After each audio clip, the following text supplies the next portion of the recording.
जुने आणि मी तुमच्यासाठी जुनी. आठवतंय का तुम्हाला? कसं आठवेल? Before marriage and after marriage खूप सारा फरक झाला आहे. काही लग्नाच्या अगोदरच इथं येऊन गेलेली आहे. लग्न होईस तर तुम्ही काही बोलवलंच नाही आणि मग जशी जवळ आले मग तुम्हाला वाटायला लागलं आता जवळ आली आता बोलवायला काही हरकत नाही. त्याच्यामुळं लग्नाच्या अगोदर केलेली कीर्तनं आणि आता लग्नानंतर पुनश्च एकदा सत्करवाडीकरांनी मला या ठिकाणी निमंत्रण दिलं म्हणून समस्त ग्रामस्थ सत्करवाडीकरांचे ऋण व्यक्त करते. आजच्या कीर्तनाचे सौजन्यकार अरुण काका चंबरे. त्यांनी खरं तर मला खूप फिरवलं या मावळपट्ट्यामध्ये. पहिल्यांदा मी म्हणायचे काका नको, कुठं ते आंबू कुठं आंबोली, इकडे यायचं म्हणलं की जीव कापायचा. ते म्हणायचे ताई तुमची गाडी लावा, माझ्या गाडीत बसा, पण कार्यक्रम करा. खूप लहान असताना, खूप अगदी 7वी 8वीला होते तेव्हापासून इकडे कार्यक्रम या भागामध्ये करत आलेली आहे. आणि पुनश्च एकदा ग्रामस्थांनी माझ्यावरती प्रेम दाखवलं. जागराचं कीर्तन करण्याचा अधिकार माझा आहे की नाही हे मला माहिती नाही, पण तरी या स्थानावरती मला बसवल्याबद्दल ग्रामस्थांचे ऋण व्यक्त करते आणि सेवेला प्रारंभ. विठ्ठल विठ्ठल. कीर्तनाची वेळ 9 ते 11 अशी आहे ना. 10 वाजलेले आहेत. 10ला 5 मिनिटं कमी आहेत. म्हणजे माझ्याकडे बोलायला वेळ किती आहे? 60 मिनिटं. 60 मिनिटामध्ये किमान 15 मिनिटं ह्या सगळ्यांना द्यावी लागतील, कारण सत्करवाडीकरांनी गंधर्व सभा अशी जमवलेली आहे. म्हणजे एक एक रत्न या भागातली जी आहेत, पश्चिम भागातली, ती सगळी निवडून निवडून वेचून आणलेली आहेत. आणि यांना जर वेळ दिला नाही तर पुढच्या वेळेला माझं वाटोळं व्हायचं. तर त्याच्यामुळं खरं तर ही मंडळी आहेत म्हणून कीर्तन आहे. आणि गायन तर तुम्ही त्यांचं ऐकलं. सुरुवातीचीच चाल आमच्या बाबांनी एवढी गोड गायली, मला कळली कशाची होती ती, पण फार गोड चाल तुम्ही गायली. आणि ही सगळी गंधर्व मंडळी आहेत, त्याच्यामुळं त्यांना मला थोडासा वेळ देणं अपेक्षित आहे. 15 मिनटं त्यांना गेले म्हणजे उरला वेळ फक्त 45 मिनिटाचा. त्याच्यामुळं 45 मिनिटामध्ये एवढ्या दिवसाचं उरलेलं मला तुमच्यासमोर मांडायचं आहे. त्याच्यामुळं आता अजिबात प्रस्तावनेत वेळ न घालवता थेट अभंगामध्ये प्रवेश. विठ्ठल विठ्ठल विठ्ठल. अभंगात प्रवेश करण्यापूर्वी वारकरी संप्रदायाच्या दंडकाप्रमाणे अभंगाचा अल्पसा परिहार द्यायचा तो असा. प्रस्तुत प्राप्त प्रसंगी कीर्तनरूपी सेवेकरता निवडलेला अभंग. महाराष्ट्र सारस्वताला ललांबूट ठरणारं साहित्य ज्यांच्या मुखारविंदातून निघालं, वारकरी मायबापांच्या कर्णकुहरांमध्ये ते अमृत लहरींसारखं बरसलं, ज्यांच्या स्वतंत्र प्रतिभेला तत्कालीन आणि तिथून पुढे आज तागायच्या सकल संतांनी पंचमवेद अशी मान्यता दिलेली आहे, ज्यांना ज्ञानी अमरेंद्र, बोधामृतचंद्र, ऐश्वर्य समुद्र, चैतन्यभूषण, पाषांड दूषण, कथामृत अशन, जिजाई रमण असं म्हणलं जातं. ते वैराग्य राग रसिक देहूचे सुप्रसिद्ध आणि श्रीमंत संत जगद्गुरु तुकोबराया. या तुकोबरायांचा 4 चरणाचा सर्व वारकऱ्यांच्या परिचयाचा, नवे नवे तर पाठातला, आणि ज्याच्या पाठातला नाही तो हाडाचा वारकरी नाही असं म्हणवू शकू इतका साधा आणि सोपा अभंग सेवेला निवडलाय. विठ्ठल.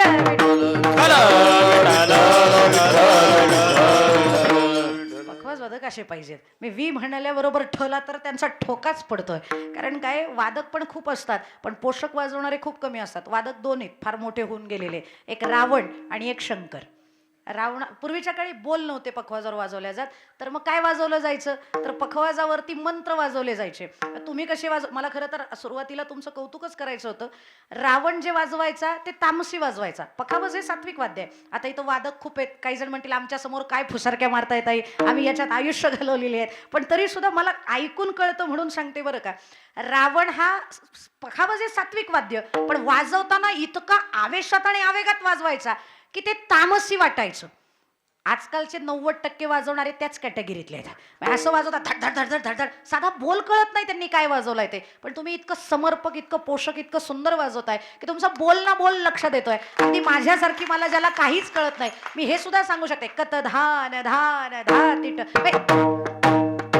ती जी तुम्ही सुरुवातीला 3दा उतरणी केली ना प्रवीण दादांच्या गाण्याला, तसे ते गायक नाहीत, पण आपलं पण त्यांच्या गायनाला ते तुम्ही कतधान वाजवलेलं सुद्धा व्यवस्थित कळावं इतकं तुम्ही गोड वाजवताय. दुसरे वादक आहेत शंकर, पण दोघांच्या वाजवण्यात फरक काय माहितीये का, मी सांगत नाही, तुम्ही ऐका म्हणजे कळेल, कारण माझ्याकडे वेळ कमी आहे. रावण जो बोल वाजवायचा ना पखवाजावर तो हा असायचा. जटाटवी जलग गल प्रवाह पाविकस्थले गलेवलंब्य लंबिता भुजंग तुंग मालिका टमट टमट टमट टमन निनाद वट्ट मरवयम चकार चंड तांडवम तनोतुना शिव शिव शिव. हे झालं रावणाचं.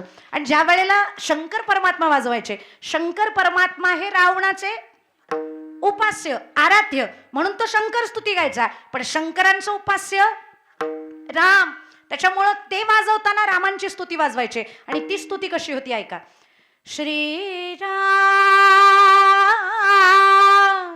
श्रीराम श्रीरामचंद्र कृपालु भजो मन हरण भाव भया दारुणं नवकंज लोचन कंज मुख कर कंज पद कंजारुणं श्रीराम श्रीराम श्रीराम श्रीराम. ऐकून कळलं असेल तुम्हाला सात्विक कोणतं आणि तामसिक कोणतं. तर त्या सात्विक पठडीतलं शंकरांसारखं तुम्ही वाजवता, म्हणून एकदा तुमच्यासाठी जोरदार टाळ्या झाल्या पाहिजे. गोड वाजवता. त्याच्यामुळं आता 5 मिनिटं तुम्हाला पण दिली, 15 मिनिटं यांना द्यायची ठरलेली आहेत. आता चालू करते. विठ्ठल विठ्ठल. त्या विठ्ठलवरनं मला एवढं सगळं बोलावं लागलं. तुमचा पहिला ठोका अभंग तुकोबरायांचा आहे. आणि आपल्या वारकरी संप्रदायातल्या जुन्या जाणकार मातब्बर माणसांना हा नियम माहिती आहे. हा नियम लिखित नाही, पण आपल्या संप्रदायातल्या काही ज्येष्ठ श्रेष्ठ विचारवंत लोकांनी विचार करून पहिल्या दिवशीचं कीर्तन कोणत्या अभंगावर असावं, दुसऱ्या दिवशीचं कोणत्या अभंगावर असावं, मधल्या 2-3 दिवसाचं कोणत्या अभंगावर असावं हा नियम आहे. पहिल्या दिवसाचं कीर्तन असेल तर नामपर प्रकरणातील अभंग असावा, दुसरा दिवस हा स्वरूप वर्णनपर असावा, त्याच्यानंतर मधले 2-3 दिवसाचे कीर्तनकार हे मोकळे असतात, म्हणजे त्यांनी काही बोललं तरी नाही. म्हणजे संप्रदायातलं संतपर प्रकरणातलं किंवा त्यांच्या आवडीचं प्रकरण कोणतंही चालेल. मग त्यांनी पत्रिका घेऊ द्यात, समाधी घेऊ द्यात, तीर्थावळी घेऊ द्यात, कोणतंही प्रकरण चालतं. अगदी नाट घेतला तरी चालतो. पण त्याच्यानंतरचा जो 6व्या दिवसाचा कीर्तनकार आहे, म्हणजे कालचा कीर्तनकार बांधील, कालचं कीर्तन हे उपदेशपर प्रकरणातलं असावं, आणि आजचा दिवसाचा कीर्तनकार हाही बांधील आहे. आजच्या दिवसाचं कीर्तन ते म्हणजे जागराचं कीर्तन. त्याच्यामुळे आजचं कीर्तन हे मागणीपर प्रकरणातीलच अभंगावरती असावं, म्हणून मागणीपर प्रकरणातील अभंग सेवेसाठी निवडलाय. विठ्ठल. अभंगातून तुकोबा देवाकडे मागतात. खरं तर जातीवंत निष्ठावंत वारकऱ्याला हा विचारच बुद्धीला पटण्याजोगता नाही. कारण वारकरी जी भक्ती करतो ती मा फलेशु कदाचन या न्यायानं करतो. आणि जे खरे वारकरी असतील त्यांना हा माझा मुद्दा पटेल. काही मागणे आम्हा अनुचित, वडिलांची रीत जाणत असो, तुका म्हणे करी ब्रह्मांड ठेंगणे, हात पसरी जिणे धीक त्याचे, आम्ही कधी कुणासमोर मागत नाही. देवाकडं मागायचं इथं नाही म्हणणं सोपं आहे हो, पण मंदिरात येतातच मागायला. 11 रुपये दानपेटीत टाकून 11 कोटीची लॉटरी लागू दे, ही मागणारी आपण आहोत. त्याच्यामुळे मागण्यासाठीच भगवंताकडे आपण जातो. ज्या ज्या वेळेला सुख अपेक्षित असेल आणि दुःख आयुष्यातनं जावा असं अपेक्षित असेल त्याच वेळेला आपण देवाकडे येतो. म्हणून कबीरदासजींचं एक वाक्य आहे, एक दोहा आहे, फार गोड आहे. कबीरदासजी म्हणतात, दुःख में सुमिरन सब करे, सुख में करे ना कोय, सुख में सुमिरन कर लई तो दुःख काहे को होय. दुःखामध्ये तर सगळेच जण त्याला आठवतात, संकट काळाला तर सगळेच जण त्याला बोलवतात, तो येतो सुद्धा. पण जर सुखात त्याची आठवण केली ना तर तुमच्या आयुष्यात दुःखच येणार नाही. म्हणून सुखात आणि दुःखात त्याचं भजन करा, त्याला काहीच मागू नका, कारण त्याला न सांगता सगळं काही कळतंय. आपण काकडा करतो ना, काकड्यात उघड उघड प्रमाण आहे. न सांगता तुम्हाकडं येते अंतर, विश्वे विश्वंभर पयोवरची नरगे, विश्वे विश्वंभर पयोवरची नरगे, न सांगता तुम्हाकडं येते अंतर, विश्वे विश्वंभर पयोवरची नरगे, विश्वे विश्वंभर पयोवरची नरगे. न सांगता तुम्हाकडं येते अंतर, अंतर विश्वी विश्वंभर परिहाराची न लगे. ब्रह्मचारी नाही ना, नाही म्हणजे मी आपलं लांबून बोलते, जवळ आलं की ते वाचते म्हणून म्हणलं आपल्याला. न सांगता कळे अंतरीचे गुज, आणि नाही कळलं तर आता तुझी लाज तुझं देवा. न सांगता त्याला कळतंय, म्हणजे त्याला न सांगता सगळं कळतंय. तो राहतो तरी कुठे, बाहेर नंतर आहे, पहिले तो आत आहे. तैसा हृदयामध्ये मी रामो, असा ता सर्व सुखाचा आरामो, का भ्रांती सिकामो विषयावरी. मग जर तो आत आहे तर वासना निर्माण होते आत, बसलाय तो आत, मग आतल्यात सेटलमेंट होणार आहे. आपण बाहेरनं मागायची गरज नाही. देव आहे हृदय मंदिरी शोधून पाहे, हृदय मंदिरी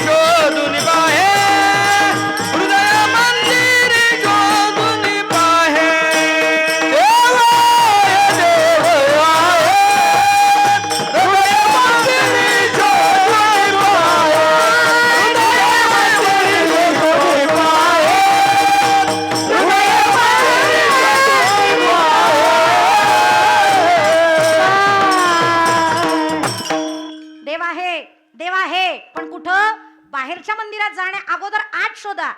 हृदय मंदिरी शोधून पाय. तुझं आहे तुझं पाशी, परी तू पाहे दूध पाहे पा दूध पवित्र आणि गोड, पासे त्वचेची या परी ते अव्हेरुनी गोचिड, कमल कांदा आणि दरदुरी नांदवणुक परी परागु सेविजे भ्रमरी येरा निदैवाच्या परिवरी लोया रुतली आती सहस्त्रवरी वरी बैसोनी उपवासू करी का दरिद्रीजी तैसा हृदयामध्ये मी राम. तो आपल्या आतच आहे.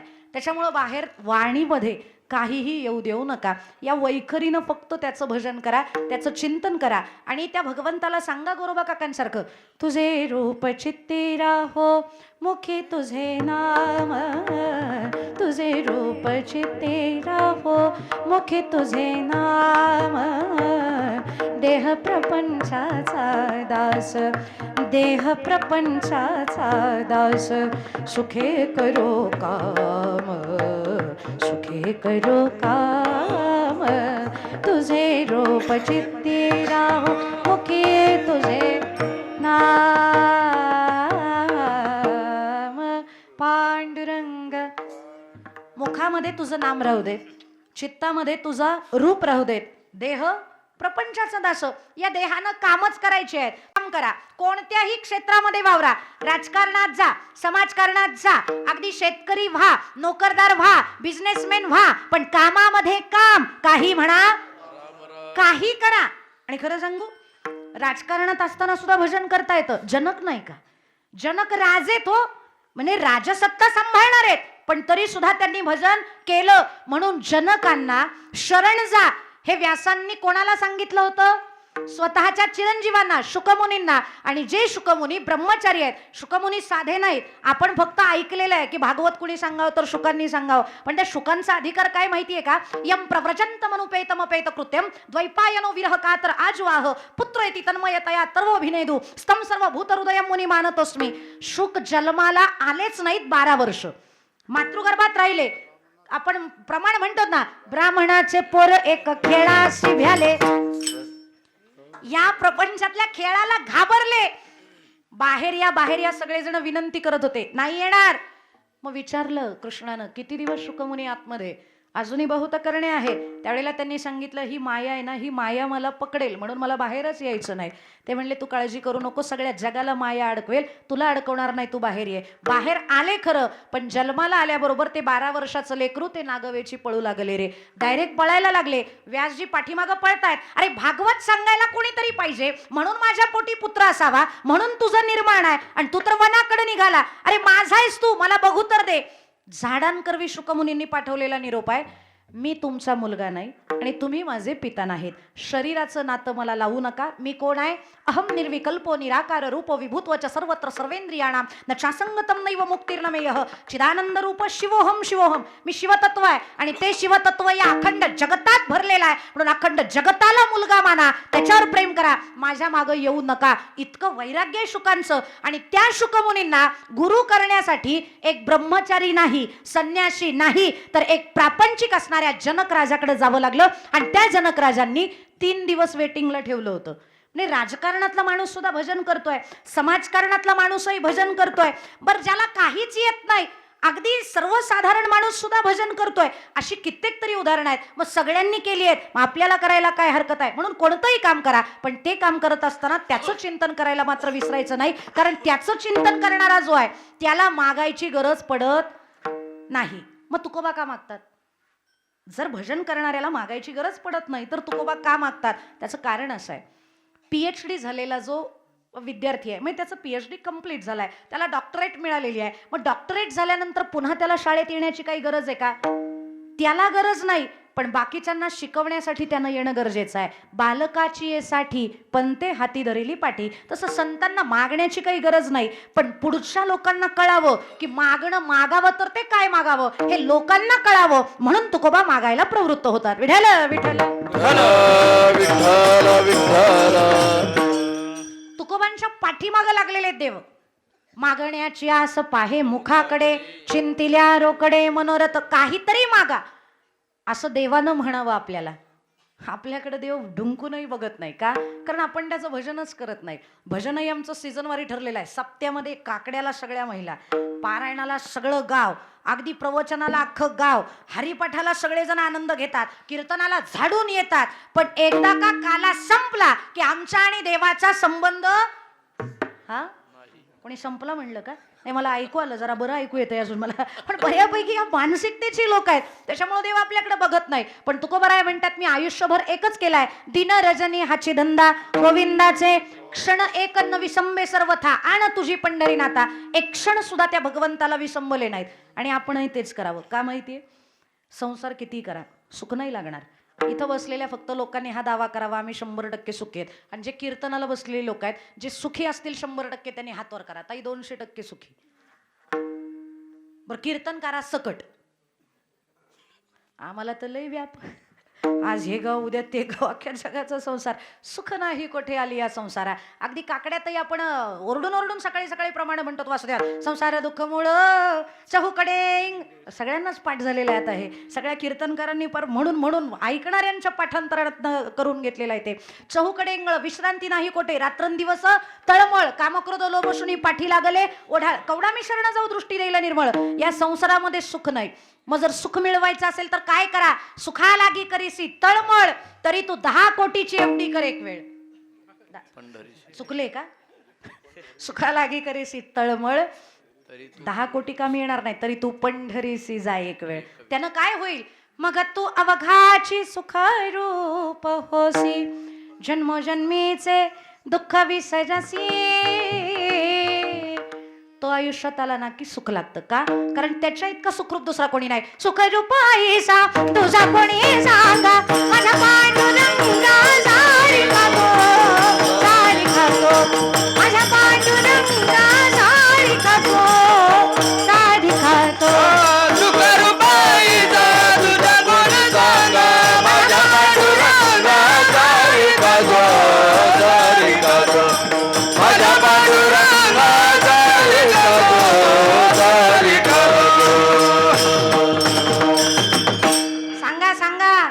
पैसा तुझा कोण सांगा, माझ्या पांडुरंगा. मग त्याच्या जवळ जो जातो ना तो सुखी होतो. आणि अजून एक दृष्टांत सांगते, ऐका. भगवंताच्या जवळ बसणाऱ्या माणसाला संसारातल्या दुःखाचे हादरे कमी बसतात. कसं सांगू? एसटीनं कधी प्रवास केला असेल ना तुम्ही, आपली लालपरी. आपल्याला ज्या गावाला जायचंय त्या गावची एसटी आली रे आली की अशी झुंबड उडते त्या दरवाजाला. तुम्ही बघितली असेल ती गर्दी.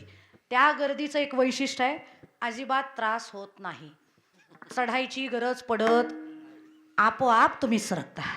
पाठीमागचे ते सगळं व्यवस्थित इमाने इतबारे काम करत. इतकी गर्दी असते. मग ज्यांना त्रास होतो ना, म्हणजे ज्यांना बाबा दम लागतो किंवा ज्यांना भीती वाटते, ज्यांचं वय झालेलं आहे, ती फार हुशार माणसं असतात. अनुभवाची माणसं डेंजरच. ती काय करतात माहिती आहे का?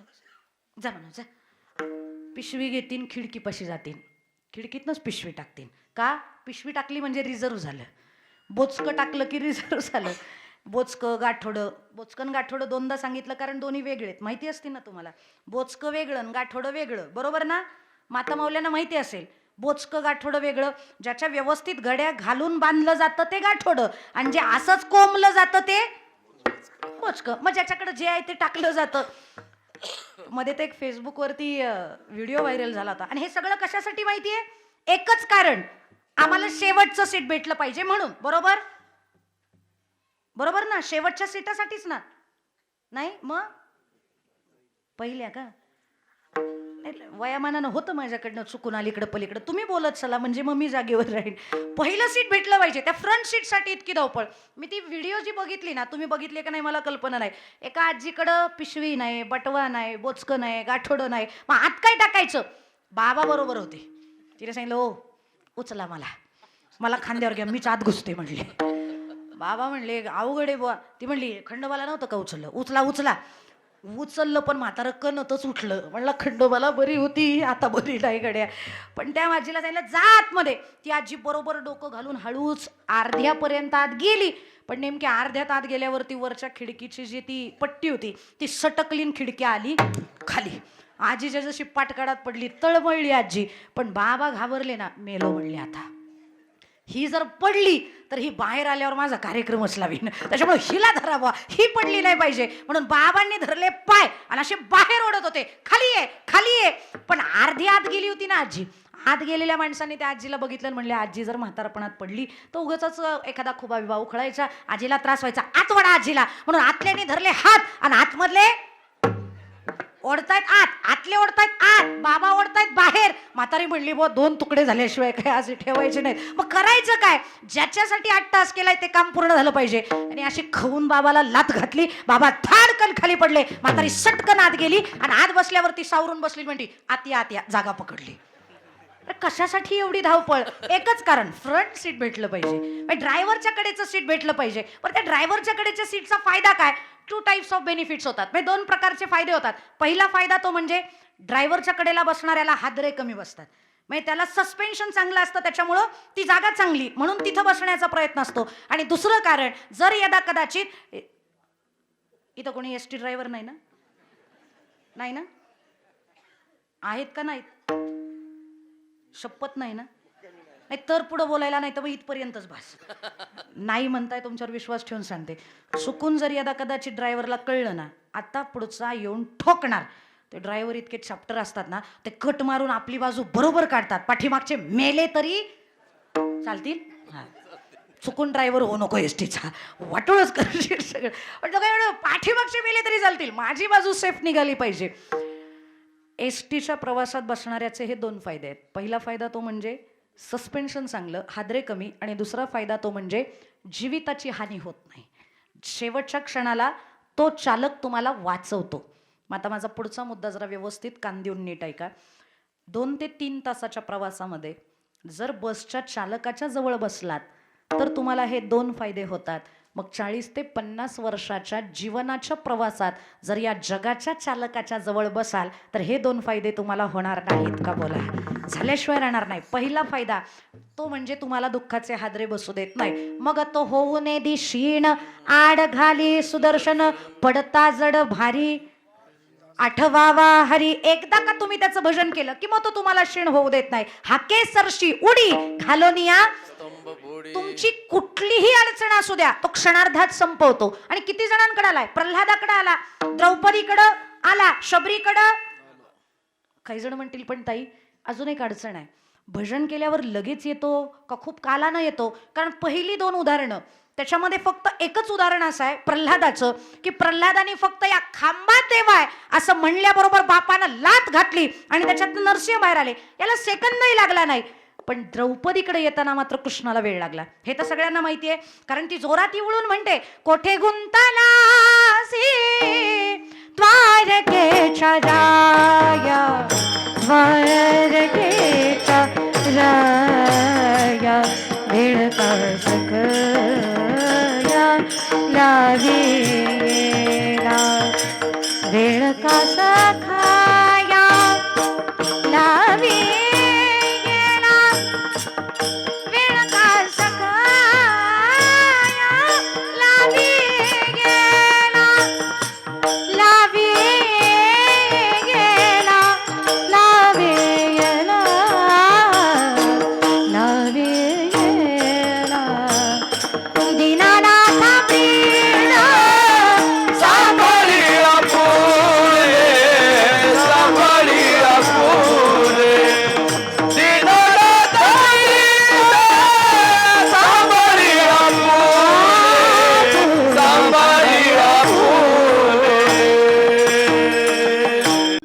प्रश्न विचारते कृष्णाला, वेळ का सखया लावी याला? तो म्हणला, ए द्रौपदी आलो ना, अरे काय उपकार केलास का येऊन? मी न बोलवता तू यायला पाहिजे होता, पण 10 क्षण मला वाट बघावी लागली, प्रतीक्षा करावी लागली. वाट किती वेळ बघावी लागली? 10 तास नाही, मिनिट नाही, क्षण. पण 10 क्षण तरी उशीर का केला ते मला सांग. त्यावेळेला कृष्णाचं उत्तर आहे, माझी नाही चूक, तुझी चूक आहे. माझी काय चूक आहे? मी बोलवलं ही चूक आहे. नाही ग द्रौपदी, तसं नाही. तू हाक काय मारली? कोठे गुंतलासी द्वारकेच्या राया. तू जर म्हणली असतीस कोठे गुंतलासी कृष्णा, मी लगेच आलो असतो. पण तू द्वारकेच्या राया म्हणली म्हणून हस्तिनापुरातनं पुन्हा द्वारकेला गेलो आणि द्वारकेवरनं इथं आलो. तिथून इथं यायला 10 क्षणांचा वेळ लागला, म्हणून मला उशीर झाला. तू जर कृष्णा म्हणली असतीस तर लगेच आलो असतो. मग तिथं 10 क्षणांचा उशीर आहे. प्रल्हादाला 1 क्षणात दर्शन, द्रौपदीला 10 क्षण वाट बघावी लागली.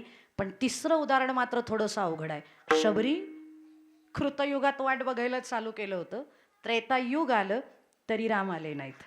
असं जर आपलं झालं तर परमार्थ बंद, भजन बंद करू आम्ही. अहो जर समजा या जन्मात देव आला नाही ना तर पुढचा जन्म भजन करणाऱ्यांचा असेल की नाही आमचं हे आम्हाला माहित नाही.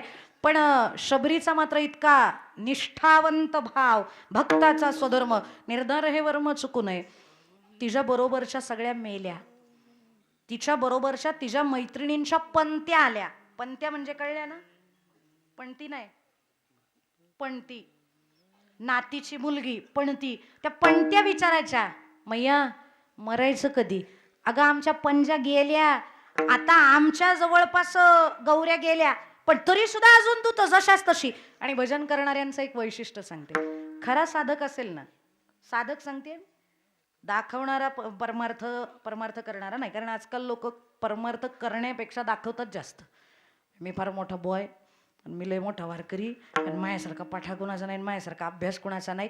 परमार्थ हा देवावर उपकार म्हणून नाही, हा स्वतःवर उपकार म्हणून करायचा आहे. त्याच्यामुळं तुमच्या परमार्थाचा जगाला काडीचाही फायदा होणार नाही. त्याच्यामुळं दंभानं भक्ती करू नका, दंभे करू भक्ती, सोंग दाऊ जना. अंतरीच्या खुणा वेगळ्या, अजिबात यांचा काही फायदा होत नाही. हा, दंभानं भक्ती करणाऱ्यांना दोन फायदे होतात. एक तर तुम्हाला पैसा मिळतो, समाजात मान मिळतो, प्रसिद्धी मिळते, पण त्याच्याजवळ स्थान मिळत नाही. मग जर त्याच्याजवळ स्थानच मिळणार नसेल तर मग हित व्हावे तरी दंभ दुरी ठेवा, चित्तशुद्धी सेवा देवाची आहे, असं भजन देवाला अपेक्षित आहे. त्या शबरीला विचारलं, भजन करणारा जो साधक वृत्तीचा आहे त्याचं वय वाढत नाही, त्याच्या चेहऱ्यावरचं तेज वाढत जातं. झोपा नाही ना लागल्या तुम्हाला? नक्की झोपले नाही ना? खरं सांगा, मला 2 जण दिसलेत. परत जर दिसले ना तर मफलरचा रंग सांगेन बुवा. जो काय आहे, लोकांना आजकाल कीर्तनकारांकडनं पण थोड्याशा अपेक्षा बदलल्यात, टेस्ट बदलल्या आहेत या कानाच्या. लोकांना थोडंसं खुमखुमीत कीर्तन लागतं, खुसखुशीत कीर्तन लागतं. बुवानी हसवलं पाहिजे, हा हा हा असं काय कार्यक्रम झाला. Are we joker? आम्ही जोकर आहोत? आणि कीर्तनकाराकडनं विनोदाची अपेक्षा करणारा श्रोता म्हणजे मूर्ख श्रोता आहे. कीर्तनकाराकडनं अपेक्षा कोणती करावी? जेणेकरून मूर्ती अंतरी ठसावी श्रीहरीची, ऐसी कीर्तन मर्यादा आहे संतांच्या घरची. 2 तास कीर्तन ऐकलं ना, जाताना असं वाटलं पाहिजे उद्या किमान तुळशीला दिवा तरी लावावा, उद्या देवाचं 5 मिनिटं भजन तरी करावं, उठल्यावर देवाच्या पाया तरी पडावं. आणि एवढी इच्छा जरी निर्माण झाली ना तरी कीर्तन सार्थकी लागलं. समजा मी इथं विनोद केले, विनोदाचा खजाना आहे बऱ्याच जणांकडे आहे, पण तो विनोद जर मी तुम्हाला सांगितला, तुम्हाला त्याचा फायदा काय? लिटरली तुम्ही 2 तास खुश होणार, हसणार, जाताना थोडेसे सगळंच जाणार विनोद. उद्या विनोद सुद्धा तुमच्या लक्षात राहत नाही, कारण 90% कीर्तनकार तेच विनोद सांगून, तेच जोक सांगून पुन्हा पुन्हा त्याच विनोदाची डबल पाकिटं तुमच्याकडनं घेतात, तरी सुद्धा तुम्हाला कळत नाही. खरं आहे, आपण वेडे व्हायला. जय जय राम श्रीराम, जय राम जय जय राम श्रीराम, जय राम जय जय जय जय राम. तिथं जाऊन मला भजन करायचंय. कधीतरी त्या शबरीसारखं आपल्याला वाटलं पाहिजे ना. कीर्तन ऐकताना असं किती जणांना वाटतं की तिने भजन केलं तर देव तिच्याकडे आले, आमच्याकडे येतील का? आयुष्यभर तिनं एकच प्रश्न रामांना विचारलाय, आश्रमात या कधी रे येशील, आश्रमात या कधी रे येशील, ही माझी प्रार्थना रामा रघुनंदना, हा रामा रघुनंदना,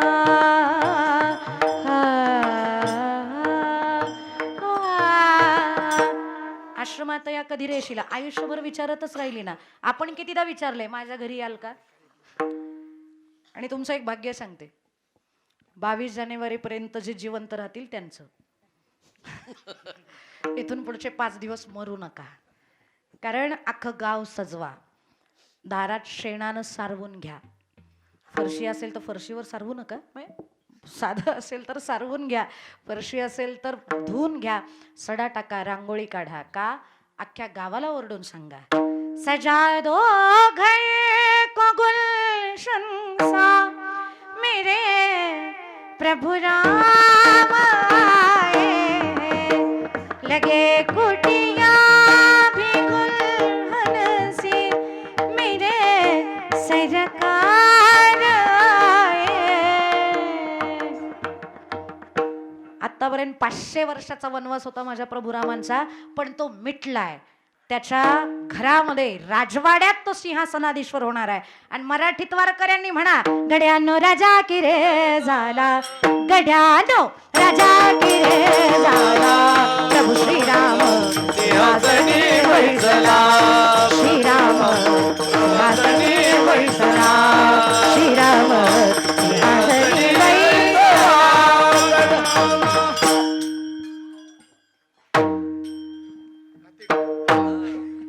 गड्यांनो राजा की रे झाला, कृष्ण सिंहासनी बैसलाय, पण मी थोडा बदल केला, श्रीराम सिंहासनी बैसला असं म्हणा, कारण जगाचा बाप विराजमान होणार आहे. तिथं अगोदर दर्शनाला गेल्यावर तो म्हणायचा, अरे लाखांच्या घरात तुम्ही राहता, मला किमान साधं हजारांचं तरी बांधून द्या, तंबू टाकून राहतोय मी. पण जगानं खरंच मनावर घेतलं. 800 कोटीचं इस्टिमेट होतं, 800 कोटीपर्यंत मंदिर पूर्ण होईल, पण लोकांनी इतकं भरभरून देवावर प्रेम केलं. 800 कोटीच्या जागी 1700 कोटी जमा झाले आणि फक्त त्याच्या व्याजावर मंदिर उभं राहिलं आहे. आणि इथून पुढं आहे ते पैसे तसेच राहतील आणि व्याजावरती त्या मंदिराचा सगळं खर्च भागणार आहे. तो भगवान श्रीराम तिथं आलेला आहे. आणि मी हे का सांगते, कारण माझं एक भाग्य आहे. मी तुम्ही म्हणत असाल तर सांगते, अख्ख्या महाराष्ट्रात 889 निमंत्रण आहेत. त्या 889 निमंत्रणांमध्ये महिलांना निमंत्रण किती आहेत माहिती आहेत? फक्त 5. अख्ख्या महाराष्ट्रातनं फक्त 5 बायांना निमंत्रण आहेत, 5 साध्वींना निमंत्रण आहेत. आणि महाराष्ट्रामध्ये महिला कीर्तनकारांना एकीलाही निमंत्रण नाही. त्यात मी भाग्यवान आहे, कारण मी एकमेव अशी आहे की मला अयोध्येचं निमंत्रण आहे.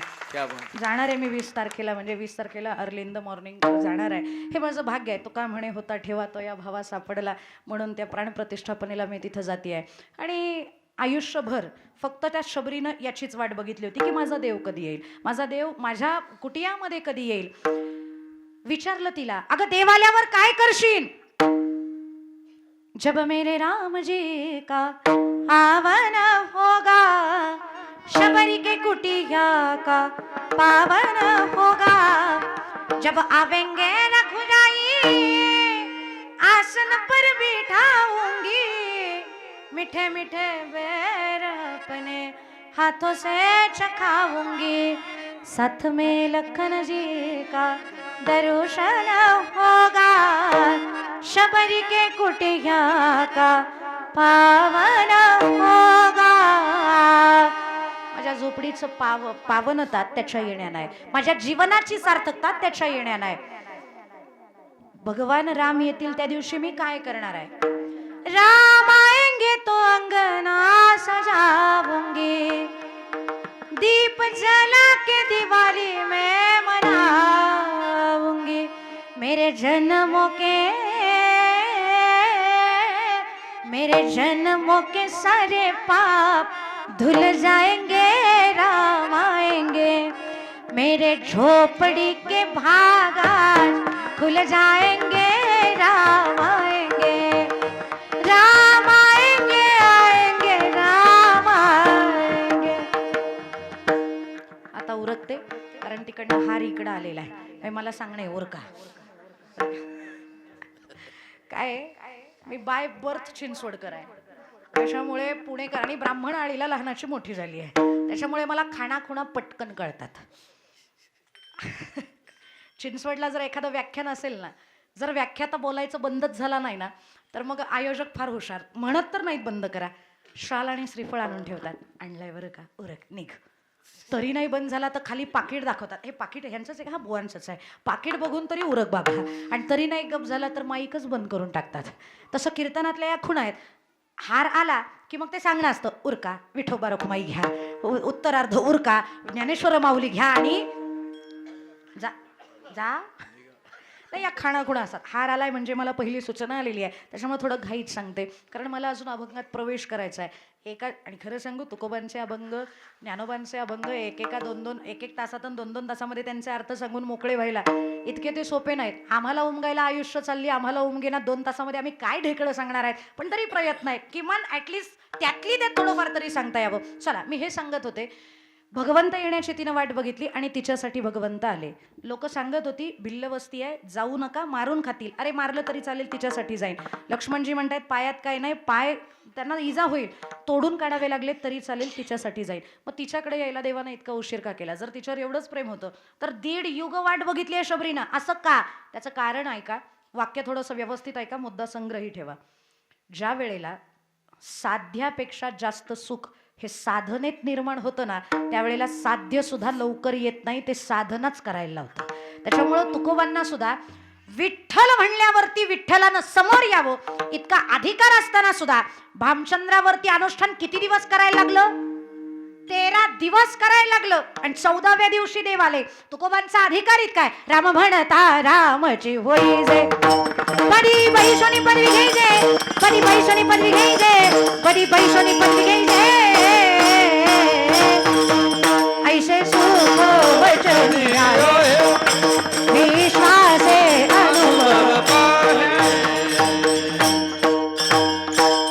हा अधिकार तुकोबांचा आहे. पण तरी सुद्धा तुकोबांना 13 दिवस वाट बघावी लागली. का? कारण साध्यालाच साधन ज्या वेळेला प्रिय होतं त्यावेळेला तो तुमच्याकडनं साधना करवून घेतो. आणि खरं सांगू, साधनेत जे सुख आहे ना ते साध्यातही नाही.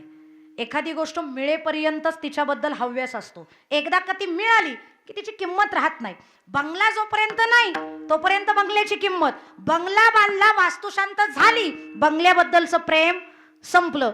फॉर्च्युनर नाही तोपर्यंत फॉर्च्युनरचं आकर्षण आहे, पण ज्याच्याकडे आहे त्यांना किंमत धडाधड आपटतात शेवटी. का? वैताग देते ती. कारण ह्या सगळ्या ज्या गोष्टी आहेत ना त्या मिळेस तोपर्यंतच फक्त आकर्षण असतं, मिळाल्यानंतर आकर्षण कमी होतं.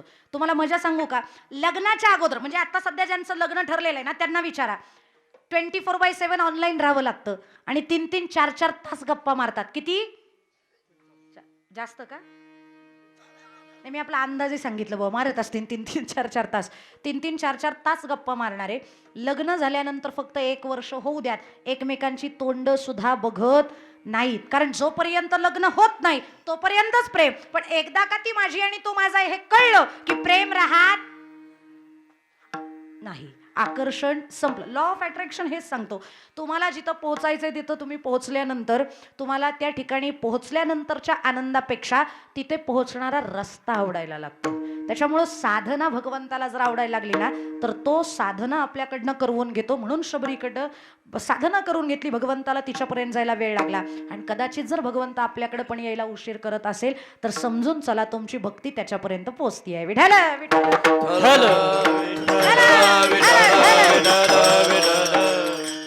आणि त्या भजनामध्ये सुख आहे, त्या भजनामध्ये आनंद आहे. म्हणून तर तुकोबा म्हणतात, मी क्षण सुद्धा तुला सोडत नाही. प्रत्येक क्षणाला भजन आहे. किती ठिकाणी भजन. अरे देवा, असं ठिकाण नाही की ज्या ठिकाणावर मी भजन करत नाही. खाताना भजन, पिताना भजन, उठता भजन, बसता भजन. इतकंच काय, तुकोबा म्हणतात, अरे काही ठिकाणी गेल्यावर भजन करू नये हा नियम आहे. प्रातःविधीला गेल्यावर भजन करू नये कारण तिथं शौच अवस्था नसते. पण तुकोबा म्हणतात, माझी वाणी आता अनावर झाली आहे. माझी मजा झाली अनावर वाचा, माझी मजा झाली अनावर वाचा, वाचा छंद नामाचा घेतला से, छंद नामाचा घेतला.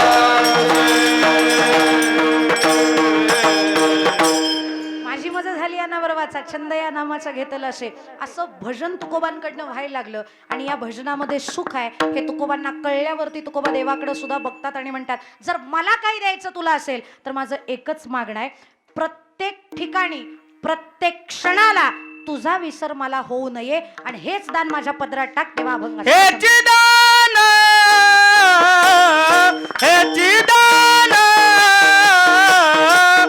देगा दे देगा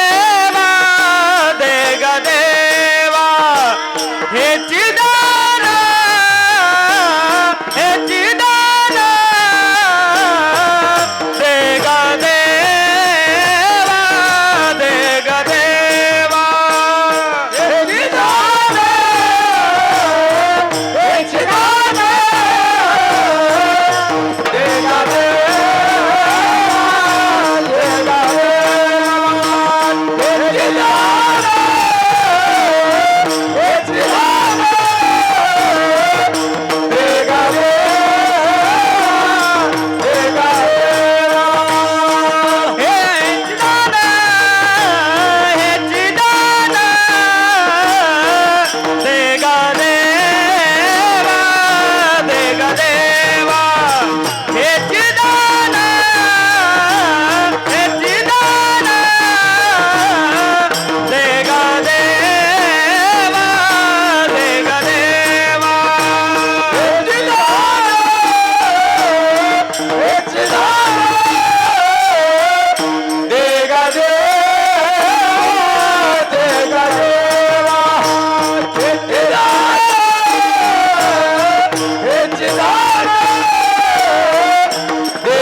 हेच दान दे गा देवा, तुझा विसर न हवा. काय आयुष्यात मागून मिळून काय जरी मागितलं तरी टिकणार काय आहे? बऱ्यापैकी आजकाल लोक या 3 गोष्टींच्या प्रचंड मागे लागलेली आहेत. पैसा, सोनं नाणं आणि जमीन. ह्या 3 गोष्टी तुम्हाला आफ्टर युअर डेथ बरोबर नेता येत नाहीत. पैसा कमवू नये या मताची मी नाही. खेड तालुक्यानं तर पैसा कमवलाच पाहिजे. का? आपल्याकडे MIDC आहे. खूप कमवा. किती कमवा? किमान आपल्या तरुणांनी वयाच्या 50 पर्यंत 100 कोटीचं तरी टार्गेट कंप्लीट केलंच म्हणा तर पाहिजे. काय आपल्याला म्हणायला जाते, लगेच थोडी जायचंय कमवायला. आमची पोरं पण येडी. MIDCला जमीन द्यायच्या अगोदर करार तर करून घ्या, सरकारकडे मागण्या तर करा. अरे कंपन्या आमच्या जागेत होत आहेत, किमान 0.2% हिस्सा तरी द्या. 2% जरी तुम्हाला तुमच्या जमिनीचे मिळाले ना परताव्यात, मग त्या MIDCतल्या त्या कंपनीकडनं आयुष्यभर भीक मागायची गरज नाही. जमिनी टाकता का कवडी मौल किमतीमध्ये विकून आणि मग नंतर कॉन्ट्रॅक्टसाठी वाजता भांडणात आपल्याच लोकांशी. बाई आपल्या लोकांशी भांडणं करण्यापेक्षा थोडंसं हायली विचार करा. आपल्याकडं MNC खूप आहेत, तिथे नोकरीच्या संधी खूप आहेत. आपल्या मर्सिडीज बेन्झमध्ये 20 लाख 25 लाख ॲन्युअल इन्कम घेणारी मुलं आहेत. आमची मुलं फक्त 10 लाखाच्या टेंडरसाठी भांडणं करतात. का? कारण आमची मुलं शिकत नाहीत. शिका. बाबासाहेब आंबेडकरांचं एक वाक्य माझ्या आजच वाचनात आलं, फेसबुकवरती मी वाचलं. कुठल्याही क्षेत्रात जायचं असेल ना तर पहिल्यांदा शिक्षण घ्या, त्याच्यानंतर पैसे कमवायला शिका आणि पैसे कमवल्यानंतर तुम्हाला काय करायचंय ते करा. कारण एखाद्या क्षेत्रात जर तुम्ही शिक्षण न घेता आणि पोटा पाण्याची व्यवस्था न करता जर गेलात ना तर त्या क्षेत्रातल्या मातब्बराची तळवेचाटीगिरी तुम्हाला करावी लागते आणि पर्यायानं तुम्हाला ते म्हणतील ते करावं लागतं. वेळप्रसंगी चपला सुद्धा उचलाव्या लागतात आणि स्वाभिमानानं जगायचं असेल, कुणाच्या चपला उचलायच्या नसतील तर त्यासाठी तुम्ही शिक्षण घेणं महत्वाचं आहे. आपल्याकडची मुलं शिकत नाहीत हे सगळ्यात मोठं दुर्दैव आहे. बाहेरची मुलं इथे, बेळगावची मुलं, मी बेळगावला कीर्तनाला गेले होते, सगळी युथ आणि जवळपास पाकिटच त्यांनी 51,000चं भरलं. मी सत्य आहे, मी खोटं नाही बोलत, वेळेला शिंकले ते. मी म्हटलं अरे तुम्ही इथं तर काहीच नाही आहे बेळगावला, धड बागायती शेती नाहीत, जमिनी नाहीत, एवढं कसं काय मोठा कार्यक्रम करू शकले? त्यांनी सांगितलं ताई आमच्या गावातली जवळपास 75% मुलं ही पुण्याच्या MIDC मध्ये कामाला आहेत आणि ते पण सॉफ्टवेअर इंजिनियर आहेत, मेकॅनिकल इंजिनियर आहेत, चांगल्या पोस्टवरती कामं करतात, 30-35 लाख रुपये कमवतात, तिथं वेल सेटल झालेत. त्यांनी इथं येऊन आईश करायची आणि आमच्या पोरांनी भिका मागायच्या. हे होऊ नये, हे चित्र बदलायचं असेल ना तर त्याच्यासाठी शिक्षण गरजेचं आहे. आमची पोरं 10वी नाही झाली तर कार्ड धारा, जा म्हशी मागं. अरे हे करायचंच आहे, हे बापजाद्यांनी कमवून ठेवलेलंच आहे आपल्याला आणि ते कुठं जाणार नाही, जमीन इथंच राहणार आहे. त्याच्यामुळं थोडासा विचार करा. स्वामी विवेकानंदांनी जो भारतातला आणि त्यात महाराष्ट्रावरती त्यांचं विशेष प्रेम, तुम्हाला माहित नसेल तर सांगते. स्वामी विवेकानंद आयुष्यभर योगी म्हणून जगले. ते एका ठिकाणी गेल्यानंतर त्या ठिकाणावर परत कधी जात नव्हते. एका गावामध्ये एकदाच जायचं, पुन्हा जायचं नाही. पण एकमेव पुणे जिल्हा असा आहे की या पुणे जिल्ह्यामध्ये 7 वेळेला ते येऊन गेलेत. 7 वेळेला त्यांना पुण्यात यावंसं वाटलं. का? कारण इथल्या तरुणांमध्ये गट्स आहेत, इथल्या तरुणांमध्ये एनर्जी आहे, इथल्या तरुणांमध्ये काहीतरी करून दाखवण्याची शक्ती आहे, हे त्यांना सुद्धा कळलं असेल. आणि ज्या वेळेला अमेरिकेमध्ये एका त्यांच्या शिष्यानं त्यांना प्रश्न विचारला की तुम्ही आता अमेरिकेचे व्हा, अमेरिकेचं नागरिकत्व आम्ही तुम्हाला देतो आणि मागाल ते तुमच्यासाठी आम्ही द्यायला तयार आहे, जमीन देऊ, पैसे पुरवू, युथ पुरवू, तुम्ही फक्त इथले व्हा. त्यावेळेला विवेकानंदांचं उत्तर होतं मी जन्माला आलोय भारतीय म्हणून आणि मी मरेन तर तेही भारतीय म्हणूनच. बरं त्यांना विचारलं असं काय आहे भारताच्या मातीमध्ये, मागासलेली लोक आहेत, कुठं त्यांच्या नादी लागताय? त्यावेळेला विवेकानंदांचं एक वाक्य असं होतं, give me 100 Nachiketas, I will show you what is the India. मला फक्त 100 नचिकेता, इथं निष्काम निस्वार्थ देव देश धर्म यासाठी काम करणारे फक्त 100 जर तरुण तुम्ही मला दिले ना तर मी अख्ख्या जगावरती भारताचा झेंडा रोवू शकतो. इतकी ताकद फक्त इथल्या 100 तरुणांमध्ये आहेत. पण आमच्या तरुणांना हे माहिती नाही. आमच्या तरुणांना का माहित नाही? कारण आम्ही वाचत नाही. आमचे तरुण वाचतात पण काय, व्हॉट्सॲप, फेसबुक, इन्स्टा, 24 तास पोरं त्याच्यामध्ये आहेत. किती लाईक आलेत, किती जणांनी बघितलंय, किती जणांनी कमेंट केलेत. अरे 5,000 रुपये त्यांना जर दिवसाला दिले ना तर दिवसाला लाख व्ह्यूज मिळतात. कशाच्या नादी लागलेत तुम्ही सुद्धा? त्याच्यामुळे या किरकोळ गोष्टींच्या नादी लागू नका. आणि पोरं इतकी वेडी झाली आहेत, कुठेही गेले तरी सुद्धा मोबाईल. गाडी चालवताना एका हातात गाडी आणि दुसऱ्या हातानं, अरे धडकशील ना बाबा, जरा विचार कर. पण नाही, अगदी तुम्हाला मजा सांगते, बाथरूम मध्ये सुद्धा मोबाईल बाहेर ठेवून जात मी बघितलंय बऱ्याच जणांचं. अरे तिथं कशाला मोबाईल लागतोय, एक मिनिट सुद्धा सोडत नाही त्या मोबाईलला. आणि अतिपरिचयात वज्ञ संतत गमनात अनादरो भवती मलय भिल्ल पुरंदरी चंदन तरुकाष्टमिंद्रम कुरुते, अशी अवस्था व्हायला नको. किंवा साधी एक म्हण सांगते जुन्या माणसांची, आती तिथं कोणती गोष्ट आती झाली की त्याची माती होते. त्याच्यामुळे मोबाईल वापरायचा आता का नाही म्हणायला गप बसली पोरं, कारण बरं त्याच्याशिवाय जीवन. आणि खरं सांगू, उपास इथून पुढं अन्नाचे करण्याची गरज पडणार नाही. इथून पुढं उपास मी सांगते तसे करा. एक दिवस मोबाईल वापरायचा नाही, मोबाईलचा उपास. एक दिवस वाईट विचार डोक्यात येऊ द्यायचे नाही, त्याचा उपास. एक दिवस मी आज कोणाशी भांडणार, असे उपास करा ना. आपले उपास फक्त खायचे, खायचं बंद करायचे सुद्धा उपास नाही राहिलेले आपले. आपल्या उपासाच्या दिवशीचे मेनू ठरलेले असतात. या एकादशीला साबुदाणा वडी करू, या वेळेला वेफर्स तळू. अरे खाण्यासाठी उपास आहे का, उपाशी राहण्यासाठी उपास आहे. त्याच्यामुळे उपास कशाचा करायचा, इथून पुढे त्याही गोष्टींचा विचार केला पाहिजे. त्यामुळे आपल्याकडे तरुणाई आहे, आपल्या तरुण पिढीनं विचार केला पाहिजे की आपण नेमकं करतोय काय, आपलं ध्येय काय. ध्येय मोठं ठरवा. आणि एक वाक्य सांगते, बडोद्याला जर कधी जाणं झालं तुमचं, तर तिथे सयाजीराजे गायकवाडांची फार मोठी गादी आहे. मी तिथं कीर्तनाला गेले होते, कारण गायकवाड घराण्यातल्या एका आईंचं पुण्यस्मरण होतं. तिथं गेल्यानंतर म्हणजे ज्या मूळ सयाजीराजांबद्दलचा इतिहास तिथं असा सांगितला जातो, सयाजीराजे गायकवाड हे मूळ गायकवाड घराण्याचे पुत्र नाहीत, ते दत्तक पुत्र आहेत. मग त्यांना निवडल्या गेलेलं आहे. खूप सारी मुलं तिथं पहिल्यांदा त्यांनी बोलवली, त्यांचे इंटरव्ह्यू घेतले आणि त्याच्यात निवडलेलं नाव म्हणजे सयाजीराजे. मग ते सयाजीराजे त्यांचा पूर्वाश्रमीचा जर इतिहास बघितला ना, तर ते अत्यंत गरीब घराण्यात जन्माला आलेले. पण जन्माला आल्याबरोबर त्यांचा रुबाब मात्र राजासारखा होता. ते जेवायला जरी बसायचं म्हणलं ना, तरी आईला म्हणायचे खाली अंथरूण टाक, मला पुढे पाठ दे. का? कारण मी कालांतरानं होणारा राजा आहे आणि राजानं असं कुठेही बसू नये, पंक्तीला बसू नये. त्याच्यामुळे माझं एक स्टँडर्ड मेंटेन कर.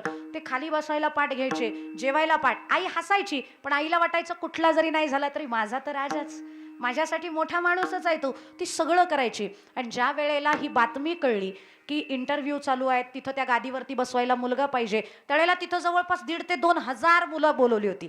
त्या 1,500-2,000 सगळ्या मुलांना फक्त एकच प्रश्न विचारला खोलीमध्ये नेऊन, या गादीवरती बसल्यावरती काय करायचंय आणि ही गादी तुला का पाहिजे नाही. बऱ्याच जणांची उत्तर आली. कोण म्हणलं चॉकलेट खायचंय, कोण म्हणलं आम्हाला गाडीमध्ये सफारी करायची आहे, कोण म्हणलं आम्हाला राजवाड्यात राहायचं आहे. पण ज्या वेळेला सयाजीराजे आतमध्ये गेले, त्यावेळेला त्यांचं उत्तर होतं, ही गादी माझ्यासाठीच खाली झालेली आहे आणि ह्या गादीचा होणारा राजा मी आहे, म्हणून मी इथं आलेलो आहे आणि मला राजा म्हणून जगायचंय, म्हणून मी इथं आलेलो आहे. हे उत्तर ऐकल्याबरोबर दुसऱ्या सेकंदाला उरलेल्यांच्या मुलाखती सुद्धा घेतल्या नाहीत. डिक्लेअर केलं की सयाजी हा या गादीचा पुढचा वारसदार आहे. स्वप्न पहिल्यांदा हसायची लोक त्यांना, त्यांची आई हसायची, त्यांची बहीण हसायची. अरे कुठला राजा तू, 18 विश्वदारिद्र्य घरात आहे, कसला राजा, कुठला राजा. कधी कधी चिडायची, पण तरी सुद्धा ते म्हणायचे मी राजा आहे. आपल्या स्वप्नावरती लोकांनी हसावं. आणि जर आपल्या स्वप्नावर लोक हसत नसतील ना, तर कदाचित तुमची स्वप्न किरकोळ आहेत हे लक्षात ठेवा. स्वप्नच असं बघा, म्हणा ना मी खासदार होईन,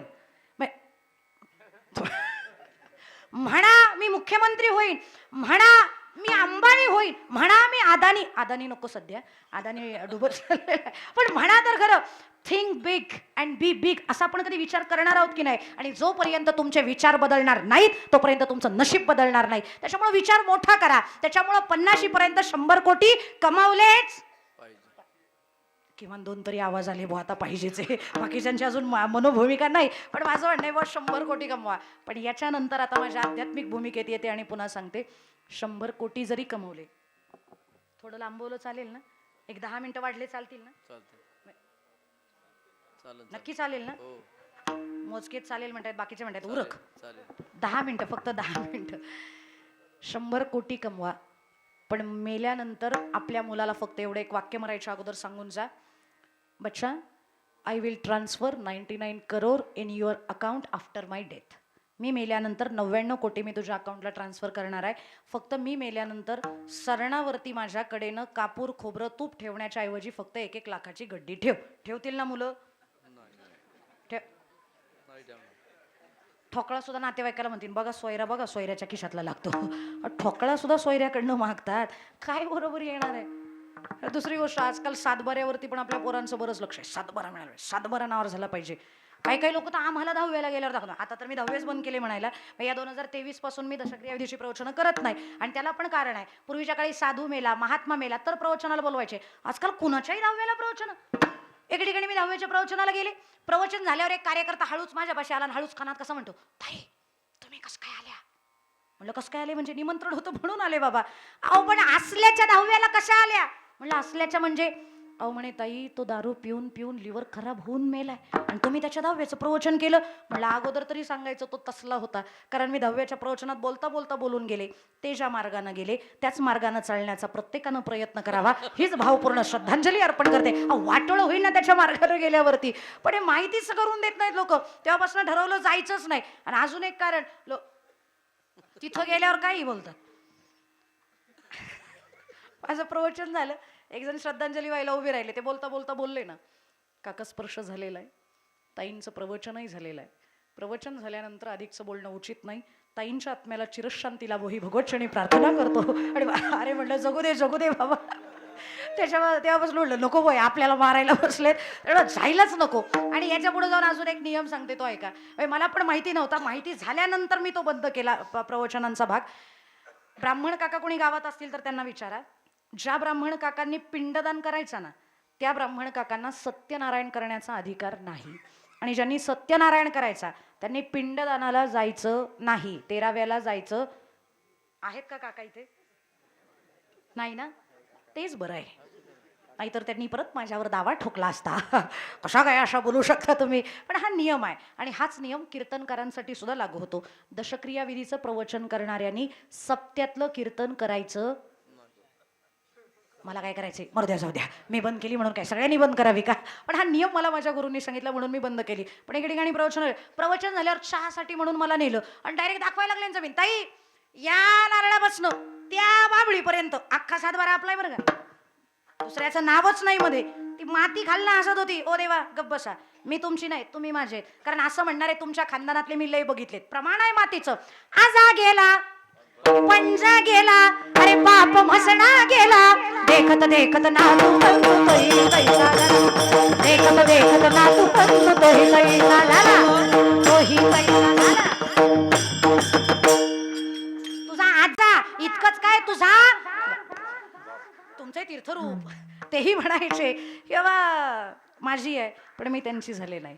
मेल्यानंतर या पंचतत्वाची मुठभर माती होते आणि ती मिसळून जाते या पंचतत्वात, तेही बरोबर येणार नाही. आणि सोनं नाणं, थोडंसं समाजामध्ये प्रतिष्ठा ही फक्त काही काळ टिकते. बाकीच्या क्षेत्रातली, ह्या क्षेत्रातली प्रतिष्ठा कधी संपत नाही.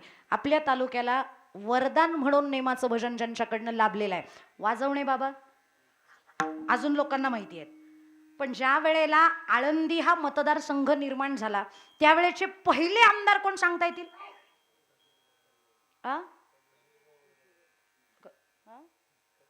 कबीर बुवा का केशव बुवा?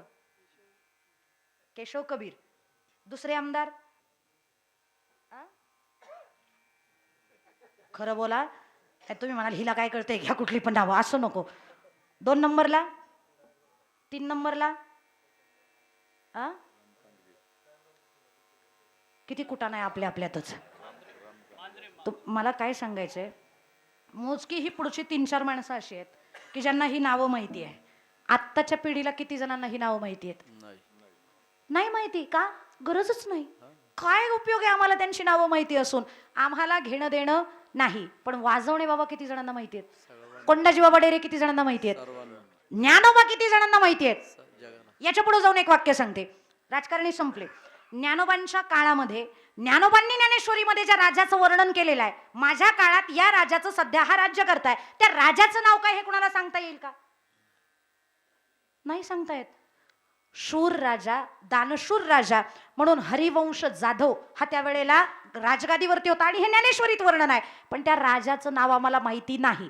याच्या पुढे जाऊन सांगते, राजकारणी लक्षात राहत नाहीत, इकॉनॉमिकली स्ट्रॉंग आहेत ते पण लक्षात राहत नाहीत, पैसेवाले लक्षात राहत नाहीत. आपल्या तालुक्यामध्ये सध्या सगळ्यात श्रीमंत कोण आहे त्याचं नाव सांगता येईल? काय माहिती कुणाकडे किती आहेत ते. ज्ञानोबांच्या काळात कोटीचा व्यवहार करणारा एक व्यापारी आळंदीत राहिला होता, त्याचं नाव काय सांगता येईल? त्यांच्याच घराण्यातले सांगता येतील? नाही सांगता येत. त्यांच्या मामांचे वडील, त्यांच्याकडे 24 गावचा कुलकर्णी पण होतं, त्याच्यामुळे त्यांचेच आजोबा हे कोटीचा व्यवहार करत होते कुलकर्णी म्हणून, सिद्धोपंत कुलकर्णी. पण तरी सुद्धा आपल्याला सिद्धोपंत कुलकर्णी लक्षात नाहीत, हरिवंश जाधव लक्षात नाहीत, पण आळंदी कोणाची म्हणल्यावरती आपण काय म्हणतो? आळंदी.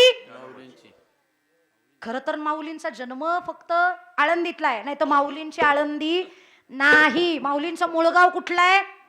आपेगाव. पण कर्मभूमी आळंदीला केलं तर आज लाखो लोक तिथं जमतात. आणि आळंदी कुणाची? तर माऊलींची. लहान लेकराला जरी विचारलं ना तरी सुद्धा तो आळंदी माऊलींची म्हणतो. त्याच्यामुळं राजकारणात जाल प्रसिद्धीच्या माध्यमातनं, लोक तुम्हाला किती लक्षात ठेवतील हे माहीत नाही. आर्थिकदृष्ट्या सक्षम व्हाल, लोक तुम्हाला किती लक्षात ठेवतील हे माहीत नाही. पण परमार्थात जर तुमची एकदा का प्रतिष्ठा वाढली, परमार्थात जर तुम्ही प्रसिद्ध झाले, तर मग मात्र तुमची जी काही कीर्ती आहे ती चिरकाल टिकते. हा अधिकार परमार्थाचा आहे. म्हणून तुम्हाला जर प्रसिद्धी कमवायची असेल तर त्यासाठी तुम्ही परमार्थात आलं पाहिजे. तुम्हाला सगळं काही इथं आल्यानंतर मिळणार आहे. आणि या बाकीच्या सगळ्या गोष्टी ज्या आहेत त्या सुखावह पण नाहीत. तसं चिंतन भजन हे तुम्हाला सुख देणार आहे. त्याच्यामुळं भजन करा. कोणाचं करा? 4 पर्याय देते, या 4तल्या एकाचं करा. 4तला एक कोण? लक्ष्मी शारंगधर सीतापती रघुवीर राधा गोविंद, राधा गोविंद रघुमाई पांडुरंग.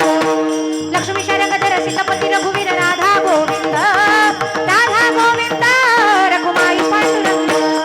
लक्ष्मी शारंगधर सीतापती रघुवीर राधा गोविंद, राधा गोविंद रघुमाई पांडुरंग, रघुमाई पांडुरंग, रघुमाई पांडुरंग. 4 देव सांगितले. कळले तुम्हाला कोणकोणते?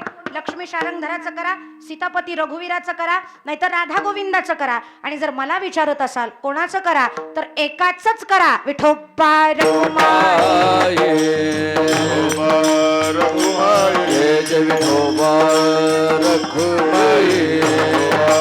रघुमाई, विठोबा रघुमाई,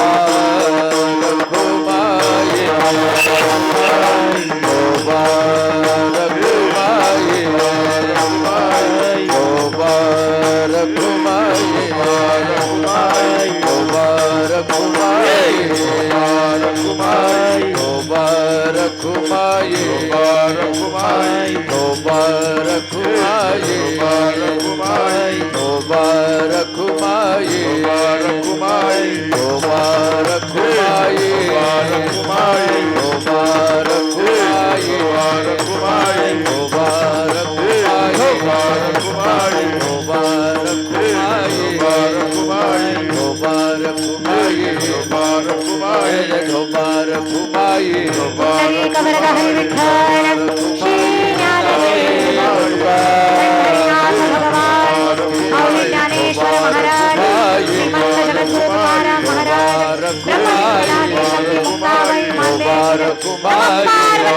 शिव हर हर महादेव. प्रभु रामचंद्र भगवान.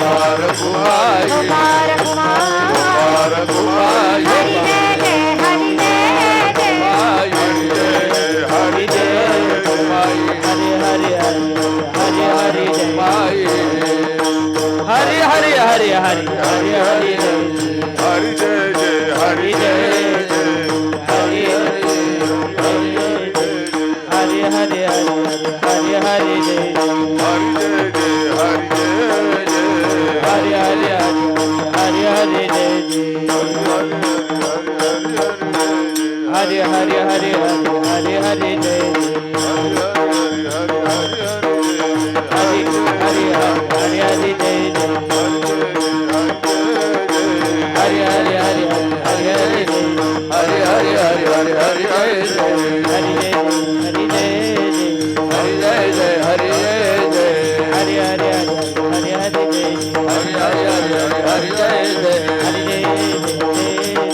हरि जय जय, हरि जय जय,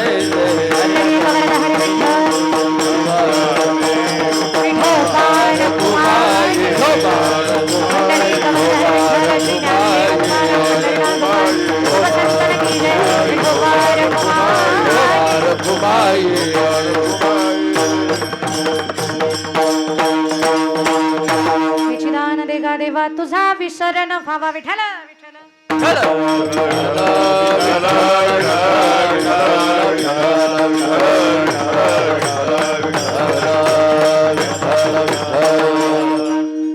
विसर पडू नये, तुझं भजन घडावं. का भजन घडावं त्याचं कारण मी सांगितलं, सुखाची प्राप्ती होते आणि शेवटच्या क्षणाला भगवंत आपल्याला त्रास होऊ देत नाही. स्वतः भगवंत वारकऱ्याच्या गावाच्या कडेला उभे असतात. नका जावो तया गावा नामधारकाच्या शिवा, सुदर्शन येवा गिरडपिले भोवती.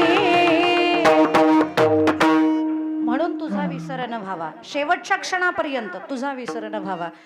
कराल काय, माझं भजन करून होईल काय? काही नाही, तुझा गुणानुवाद करू आवडीने, वाद तुझा संवाद, गुण गाईन आवडी, हेची माझी सर्व जोडी. तुमचं गुणगान गाणारे. गुण काय? 6 गुण आहेत. यश, श्री, औदार्य, ज्ञान, वैराग्य, ऐश्वर्य. गुण गाईन आवडी. आवडी का? कारण आवडे विठ्ठल गाईजे एकांती आलभ्यते ती लाभ घरा, म्हणून गुण गाईन आवडी. आणि याच्या पलीकडे तुकोबा तुम्हाला काही नकोय? नको. कारण तुझं सुख म्हणजे तुला बघणं आणि तुझं भजन करणं आहे.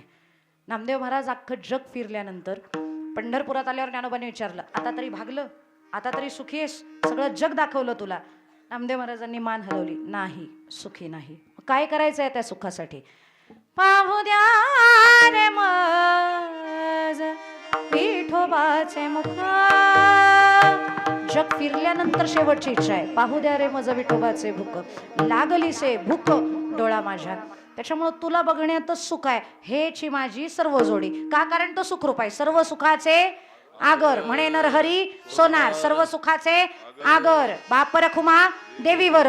सर्व सुख ही त्या भगवंताच्या चरणाशी आहेत, म्हणून हेची माझी सर्व जोडी. बरं तुकोबा, मी तुम्हाला अजून बऱ्याचशा गोष्टी ऑफर करू शकतो. तुम्हाला धन अपेक्षित आहे, तुमचे येरवित्त धन ते आम्हा मृत्तिके समान. धनदारा पुत्र जन बंधू सोयरे पिशून, सर्व मिथ्या हे जाणून शरण निघा देवासी. हे म्हणणाऱ्यातले देवा आम्ही आहोत, त्याच्यामुळे धन नकोय. मग मुक्ती तरी घ्या. तुका म्हणे मुक्ती परिनिली नोवरी, आता दिवसचारी खेळीमेळी. मोक्ष नको, मोक्षा माघरी कामारी हे दासी, होय सांगू कैसी. तुका म्हणे अहो संपदा तरी घ्या, संपदा सोहळा नावडे मनाला, लागला टकळा पंढरीचा. मग काय अपेक्षित आहे तुम्हाला माझ्याकडनं? न लगे मुक्ती धन संपदा, संत संग देई सदा. कारण संगत माणसाची चांगली असली पाहिजे, म्हणून अखंड जया तुझी प्रीती, मजदे तयाची संगती. मग मी कमळापती तुझ बाण आणि कंटाळा, पडून राहीन तये ठाई, उगाच संताची पायी, न मागे न करी काही, तुझी आणगा विठोबा. म्हणून संत संग देई सदा. संतांच्या संगतीत काय होतं? संत संगतीचे काय सांगू सुख, आपणासारिखे नाही ते. आणि आपल्या संतांचं एक वैशिष्ट्य, माझं वैयक्तिक मत, ज्ञानोबा तुकोबा सोडून दुसऱ्या संतांकडे जाऊ नका. का? त्याचं कारण आहे का? ज्ञानोबा आई इतकं प्रेम करतात, तुकोबा बापा इतकं प्रेम करतात. मग आई बापा इतकं प्रेम जर या संतांनी आपल्यावरती केलं असेल तर कशाला दुसरीकडे जायचंय? आता तर पुणे जिल्ह्यामध्ये बऱ्याचशा आमच्या माता भगिनी अशा आहेत, भलत्याच बाबाच्या मागं लागलेत. विशिष्ट साडी घाला, विशिष्ट तांब्या घेऊन जा. काही जण तर बाबा ते चिठ्ठ्याच लिहून पाठवतात बाबांना. अरे संतांना कुठं चिठ्ठ्या लिहून पाठवायच्या असतात? आणि जर त्यांना त्यांचं भविष्य कळलं असतं तर कदाचित त्यांना असं गावगाव फिरायची गरजच पडली नसती. त्यांना कळलं असतं कुठल्या लॉटरीचा नंबर लागणार आहे, गेले तिथं लॉटरी ओढली, करोडपती झाले. काय गरज आहे तुम्हाला भीक मागायची? पण तुम्ही पण भीक मागताय म्हणजे तुम्हाला तुमचं भविष्य कळलं नाही, तुम्ही लोकांचं काय सांगणार आहेत? पण आमची लोक वेडी, कुणालाही देव म्हणतात, सेंदरी हेंदरी दैवते, कोणी एक पूजिती भूते खेते, आपुल्या पोटाची रडते मागती शिते अवदान, आपुल्या इच्छे आणि का पिढी, काय तो देईल बराडी, कळो येईल तयाची जोडी, अल्परोकडी बुद्धी अधिरा. त्या एका बाबाचा तर मध्ये व्हिडिओ व्हायरल झाला होता. त्यानं जे चिठ्ठीत लिहिलं होतं ते लिहिलेलंच नव्हतं आणि वाचणाऱ्यानं हे सांगितलं, तुम्ही जे बोलताय ते वेगळं आहे, लिहिलेलं आहे ते वेगळं आहे, त्याच्यामुळे तुम्ही जे म्हणताय मी मान. अर्धा तास ते इतकं चिडलं, उचकलं. शेवटी लोकांनी सांगितलं उगच आपलं भांड उघडं व्हायला नको, जाऊ द्या त्याला. मग ही अशी आपुल्या पोटाची रडते, अशांना शरण जावं. ज्ञानोबा तुकोबा समृद्ध संत आहेत. काही जण म्हणतील चमत्कार ज्ञानोबांनी केले नाहीत का? मला लोकांचं हेच कळत नाही, इतके मोठे गैरसमज ज्ञानोबांबद्दल लोकांनी करून घेतलेत. ज्यानं ज्ञानेश्वरी नीट वाचली आहे ना त्याला कळेल ज्ञानोबा चमत्कारी संत नाहीत, ज्ञानोबा वैज्ञानिक संत आहेत. ज्ञानोबांचा 9व्या अध्यायातला पहिला श्लोक जर तुम्हाला माहिती असेल, भगवंत काय सांगतात? गीतेवरचं जे भाष्य आहे ज्ञानोबांनी लिहिलेलं ते फक्त ज्ञानाचं भाष्य नाही आहे. ज्ञानम विज्ञान सहितम यज्ञात्वा मोक्षसे शुभात. गीता ज्ञानही सांगते आणि गीता विज्ञानही सांगते. त्या विज्ञानाचा अभ्यास ज्ञानोबांनी केलेला आहे, त्याच्यामुळे ज्ञानोबा वैज्ञानिक संत आहेत. काही जण म्हणतील मग भिंत चालवली ते. एक तुम्हाला साधं उदाहरण सांगते, जे आता सायन्स थोडंफार ज्यांना माहिती आहे त्यांना कळेल. ऊर्जेचे खूप रूप आहेत. स्थितीज ऊर्जा, एखाद्या स्थितीत जर कंटिन्युअसली ठेवली तरी तिच्यामध्ये ऊर्जा असते. त्या स्थितीज ऊर्जेला गतिज ऊर्जेमध्ये रूपांतरित करा आणि गती तिला एकदा दिली की गती दिल्यानंतर तिला थोडीशी बाहेरची ऊर्जा जर प्रोव्हाइड केली तर एक्सपेक्टेड डेस्टिनेशन पर्यंत ती वस्तू पोहोचते. आता तुम्ही चांद्रयान बघितलं. चांद्रयानाला अंतराळात जाण्यासाठी 3 प्रकारचे इंजिन वापरली जातात किंवा त्यांना पुश करण्यासाठी 3 फ्युएल वापरले जातात. Solid fuel, liquid fuel and cryogenic engine. या 3 गोष्टी कशा आहेत माहिती आहे का? पृथ्वीच्या बाहेर जाण्यासाठी म्हणजे हे फक्त वायुमंडल पार करण्यासाठी सॉलिड फ्युएल चालतं. त्याच्या पुढे गेल्यावर लिक्विड फ्युएल चालतं आणि त्याच्या पुढे गेल्यानंतर गॅसेसचं फ्युएल, त्याला क्रायोजेनिक म्हणतात, ते चालतं. मग ते सॉलिड फ्युएलचं काम काय? सॉलिड फ्युएलनं ऊर्जा, गतिज ऊर्जा निर्माण करायची, पृथ्वीच्या बाहेर त्याला फेकायचं. बरोबर ते रॉकेट त्या ऊर्जेमुळे पृथ्वीच्या बाहेर जातं आणि थांबतं. तिथं गेल्यानंतर त्याला दुसऱ्या ऊर्जेची गरज लागते. तिथं ते लिक्विड फ्युएल स्टार्ट होतं आणि ते त्याला अजून पृथ्वीच्या कक्षेच्या बाहेर नेऊन सोडतं आणि थर्ड क्रायोजेनिकला ते थेट चंद्रयानापर्यंत पोहोचलं. हे तर तुम्ही बघितलंय ना, कारण हे लाईव्ह दाखवलं होतं आपल्याला. म्हणजे सॉलिडला कुठपर्यंत पोहोचवायचंय, लिक्विडला कुठपर्यंत पोहोचवायचंय आणि गॅसनं कुठपर्यंत पोहोचवायचंय हे त्या यानाला पण कळलं. तसं ज्ञानोबांना माहिती होतं. मला चांगदेवांना घ्यायला जायचंय, चांगदेव किती डिस्टन्सवरती आहेत हे ज्ञानोबांना माहिती होतं. त्याच्यामुळे ज्ञानोबांनी ती भिंत पहिल्यांदा फिरवली आणि गोल स्थितीज ऊर्जेचं रूपांतर गतिज ऊर्जेत केलं आणि तिला थोडासा धक्का दिला आणि स्वतः त्याच्यावरती बसले. त्याच्यामुळे एक्सपेक्टेड डेस्टिनेशन पर्यंत, चांगदेवांपर्यंत ती भिंत जाऊन पोहोचली. मग चालविली जड भिंती. पण आम्ही काय म्हणतो, भिंत चालवली. अरे पण कशी चालवली? Think about it. या गोष्टीचा विचार आपण करत नाहीत आणि जे करत नाहीत ते ज्ञानोबरायांना चमत्कारी संत म्हणतात. पण जे विचार करतात ते ज्ञानोबरायांना चमत्कारी संत म्हणत नाहीत, ते ज्ञानोबरायांना शास्त्रज्ञ संत म्हणतात. आणि कितीतरी शोध असे आहेत की जे ज्ञानोबांनी ज्ञानेश्वरीत लावलेत, त्याच्यानंतर आपण लावलेले आहेत. पाण्याच्या आवेशानं वीज तयार होते हे आपल्याला माहित नव्हतं. ज्ञानोबांनी 750 वर्षापूर्वी ज्ञानेश्वरीत लिहिलेलं आहे. पै उदकाचे नि आवेशे प्रगटले तेज लखलखित दिसे परी काय विजे माझे ऐसे सलील काही. हा ज्ञानोबांचा शोध आहे. पण हे आमच्या लोकांनी वाचलंच नाही का? ज्ञानेश्वरी फक्त पारायण करायचं आहे. ज्ञानेश्वरी अनुभवायची वाटोळ. आणि ज्ञानेश्वरी तर आपल्या तर तालुक्यामध्ये एक घर असं तुम्हाला सापडायचं नाही ज्या घरात ज्ञानेश्वरी नाही. पण त्या ज्ञानेश्वरीचं काय केलं माहितीये लोकांनी? छान भगव्या रंगाचं कापड घेतलंय, त्याची खोळ शिवलेली आहे आणि त्या खोळीच्या टोकाला लांब लचक दोरा बांधलाय. बांधलाय का तुम्ही?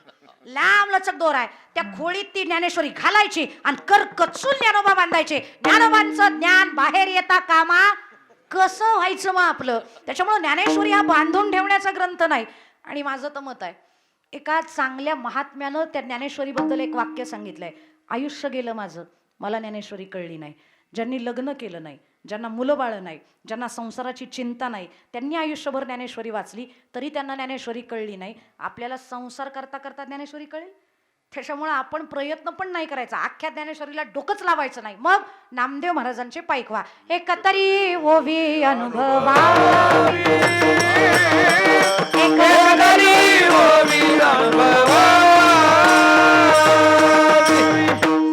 एकच ओवी अनुभवा. अरे बाहेरची लोक वाचतात पण आपली लोक वाचत नाहीत. माऊलींच्या समाधीचं दर्शन फॉरेनर घेत असताना त्या लोकांना बघितलं आणि त्या गाईडला जाऊन विचारलं मी, अरे या पांढऱ्या कातडीच्या लोकांना काय ज्ञानोबा कळायचे? यांना भाषा कळत नाही आपली, ज्ञानोबा काय कळायचे? त्यांनी सांगितलं, ताई तुम्हा लोकांना जे ज्ञानोबा कळले नाहीत ना, शेवटचा मुद्दा आहे, मी कीर्तन संपवणार आहे, तुम्हाला जे ज्ञानोबा कळले नाहीत ना ते ज्ञानोबा या लोकांना कळले. म्हणलं हो, आम्हाला कळले नाही ते यांना कळले. काय कळलं यांना ज्ञानोबांचं? त्यांनी सांगितलं, हे पाया पडणारी साधी माणसं नाहीत. या पाया पडणाऱ्यांमध्ये 129 विद्यार्थी असे आहेत जे ऑक्सफर्ड युनिव्हर्सिटीमध्ये ज्ञानोबांच्या ज्ञानेश्वरीवर PhD करतायत. 129 विद्यार्थ्यांनी ऑक्सफर्ड युनिव्हर्सिटीमध्ये ज्ञानेश्वरीवर PhD करावी. आणि ज्या माणसांसाठी ज्ञानेश्वरी तयार झाली आहे त्या माणसांनी साधी ती उलगडून सुद्धा बघू नये. हे दुर्दैव नाही आपलं? आणि याच्या पुढे जाऊन सांगते, एका ठिकाणी कीर्तन झाल्यावर मी लोकांना सांगितलं हा मुद्दा, की बाहेरची लोक ज्ञानेश्वरी वाचतात. एक मुलगा मला येऊन काय म्हणला माहितीये, ताई ज्ञानोबा जर खरंच बाहेरच्या देशातल्या लोकांना कळले तर ज्ञानोबांनी इथं जन्माला यायच्या ऐवजी खरंच अमेरिकेत जन्माला यायला पाहिजे होतं. कसले भारी ज्ञानोबा मोठे झाले असते. 8 दिवस झोप नाही लागली मला या प्रश्नामुळं. खरंच ज्ञानोबा जर भारतात न येता अमेरिकेत जन्माला आले असते तर, खोटं नाही बोलत, शपथ घेऊन सांगते या गादीवर, त्या लोकांनी नाताळ नाही ज्ञानोबांचा समाधी सोहळाच साजरा केला असता आणि येशू येशूच्या ऐवजी ज्ञानेशू ज्ञानेशूचाच गजर केला असता. हा माझ्या ज्ञानोबांचा अधिकार आहे. पण तरी ज्ञानोबा तिकडं न जाता इथं आले का माहितीये? त्याचं कारण आहे का? ज्ञानोबांचं घर खूप मोठं आहे. किती मोठं आहे? हे विश्वची माझे घर, ऐसी मती जयाची स्थिर, किंबहुना चराचरापणाची झाला. हे विश्व ज्ञानोबरायांचं घर आहे आणि त्या घराचे ज्ञानोबांनी कप्पे केलेत. आपले पण कप्पे असतात ना, 4 गुंठ्यातला असो 5 गुंठ्यातला असो, आपण कप्पे करतो, हॉल, किचन, बेड. तसं ज्ञानोबरायांच्या विश्वरूपी घराचा हॉल म्हणजे अमेरिका आहे. ज्ञानोबरायांच्या विश्वरूपी घराचा हॉल म्हणजे अमेरिका आहे. ज्ञानोबरायांच्या विश्वरूपी घरातल्या शोभेच्या वस्तू म्हणजे स्वित्झर्लंड आहे. त्या ज्ञानोबरायांच्या घरातल्या इलेक्ट्रॉनिक वस्तू म्हणजे जपान आहे. आणि त्या ज्ञानोबरायांच्या विश्वरूपी घराचं देवघर म्हणजे भारत आहे. आणि साधू महात्मा हा देवघरातच वास्तव्याला येईल ना, म्हणून ज्ञानोबराय इथाले, म्हणून पवित्र ते कुळ, पावन तो देश, जेथे हरीचे दास जन्म घेती. त्याच्यामुळे आपण भाग्यवान आहोत की या ज्ञानोबा तुकोबांसारख्या संतांचा संघ आपल्याला लाभलाय. आणि म्हणून तुकोबा म्हणतात, काही नकोय मला दुसरं, न लगे मुक्ती धन संपदा, पण संत संग देई सदा. आणि त्या संतांचा संघ मिळणार असेल तर तुका म्हणे गर्भवासी सुखे घालावे आम्हासी. पण प्रत्येक जन्मात काय दे? संत संग देई सदा. कशासाठी? गुण गाईन आवडी. गुण का गायचे? तुझा विसरण व्हावा हे चिदान देगा देवा. पण त्यासाठी कोणत्या संतांचा संग लागेल? ज्ञानेश्वर माऊली, ज्ञानेश्वर माऊली, ज्ञानेश्वर माऊली, ज्ञानराज माऊली, ज्ञानेश्वर माऊली, ज्ञानराज माऊली, ज्ञानेश्वर माऊली, ज्ञानराज माऊली, ज्ञानेश्वर माऊली, ज्ञानराज माऊली, ज्ञानेश्वर माऊली, ज्ञानराज माऊली.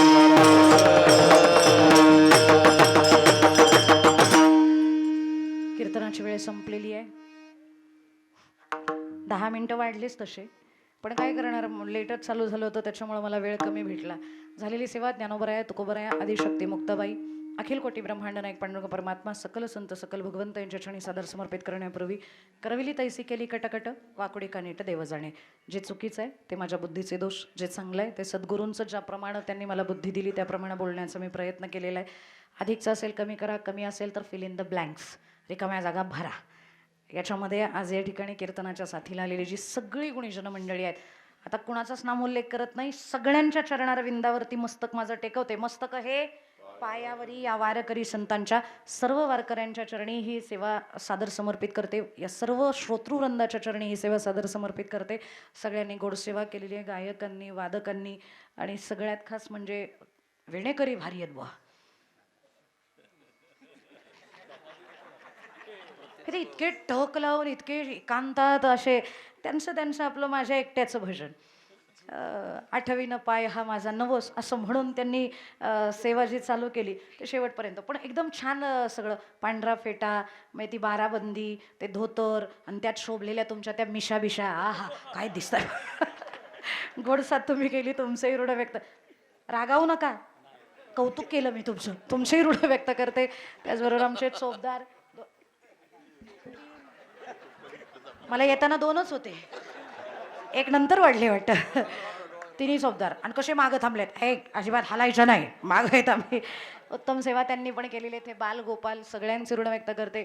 साऊंड सिस्टीमवाले बाबा, एकतर ग्रामीण भाग आहे आणि ग्रामीण भागामध्ये साऊंड सिस्टीमचा खूप प्रॉब्लेम होतो, पण इतकी परफेक्ट आणि इतकी सुंदर सिस्टीम आहे, गाताना इको आपोआप वाढत होता. हे अनुभवाचेच अनुभववाल्यांचेच काम आहे. त्याच्यामुळे तुम्ही पण फार गोड सेवा केली, तुमची ऋण व्यक्त करते. 2 तास टाळ गळ्यात नसताना सुद्धा तुम्ही शूटिंगवाले दादा उभे राहिले, तुमचे ऋण व्यक्त करते. सगळ्यांचे ऋण व्यक्त करते. आता कोण राहिलं नाही ना, सगळ्यांचे ऋण व्यक्त करते. कीर्तनाला माझ्याबरोबर आलेली, माझ्यावरती प्रेम करणारी जी मंडळी आहेत त्या सगळ्यांचे ऋण व्यक्त करते. आता नाव घ्यायचं नाही हे ठरलेलंच आहे, त्याच्यामुळे कुणाचाच नामोल्लेख न करता सर्व मंडळींचे ऋण व्यक्त करते. आणि सेवेला पूर्णविराम देण्या अगोदर 2 मिनिटात, एवढा वेळ मी तुम्हाला त्रास दिला नाही, हातानं टाळी वाजवा, मुखानं भजन करा, जागे व्हा, ताट बसा, असं मी कोणालाच म्हणले नाही. आता 2 मिनिटं सगळेजण ताट बसा, एकदम हातानं टाळी आणि मुखाने भजन. पेटीवादक राहिले ना, त्यांचं कौतुक नाही केलं, त्यांनी हातच नाही घातला भात्याला. पण तुम्ही फार गोड वाजवता, म्हणजे तुमची बोटं इतकी गोड फिरतात. म्हणजे बऱ्याच जणांना तुमच्याकडे कोणी लक्ष दिलं की नाही मला माहित नाही, पण इतके परफेक्ट वाजवतात. म्हणजे वाजवताना गाणाऱ्याच्या खाणाखुणा सुद्धा तुम्ही वाजवता. अत्यंत गोडसाद केली तुमची बोटं, पण इतकी छान फिरत होती. मला तो डायलॉग आठवला तुमची ती बोटं फिरताना बघून, ये हात मुझे दे दे. पण मी ठाकूर असल्यामुळं नाही म्हणू शकले तो डायलॉग, पण गोडसाद तुम्ही केली. तुमचे ऋण व्यक्त करते. आणि शेवटचं भजन, तुकाराम तुकाराम तुकाराम तुकाराम बोला. तुकाराम तुकाराम तुकाराम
फोटो आहे म्हणून हे भजन म्हणले. कारण हे भजन फक्त कोंडाजी बाबा डेरेंचे नेमाचे वारकरीच म्हणतात, बाकी कुणालाच येत नाही. आणि मला अभिमान आहे, मी नेमाचं भजन करते, त्याच्यामुळं हे भजन मी म्हणले. सगळ्यांनी उत्तम भजन केलंय, सर्वांचे ऋण व्यक्त करते. भैरवी होणार आहे. तुका मने गर्भवासी, तुका मने गर्भवासी, तुका म्हणे गर्भवासी, तुका म्हणे गर्भवासी. सुखे घालावे आम्हासी, सुखे घालावे आम्हासी.